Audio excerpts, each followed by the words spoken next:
Tuan-puan, cuba kita fikir satu benda yang benda sangat dekat dengan kita. Itu apa? Roti gardenia. Semua orang makan roti gardenia, tuan-puan. Kan? Tuan-puan, kita tak boleh sangka, tuan-puan. Dalam masa tahun akan datang, roti gardenia yang tuan-puan makan tu mungkin akan meningkat harga dia. Hari ni mungkin RM1. Akan datang, mungkin RM2. Akan datang mungkin RM2.50. Sebab apa, tuan-puan? Sebabkan inflasi.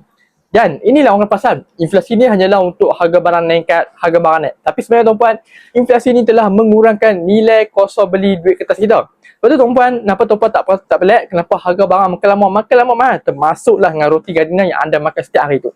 So, tuan-puan, betul tuan-puan, saya sangat sarankan tuan-puan emas sebagai aset kali inflasi. Tuan-puan tengok, kalau makin lama inflasi meningkat, barang meningkat dan emas juga akan terus meningkat. Dan itulah fungsi sebenar emas. Itu melindungi nilai kekayaan, nilai duit anda daripada terkesan inflasi. Dan memang emas dikali sebagai aset kali inflasi.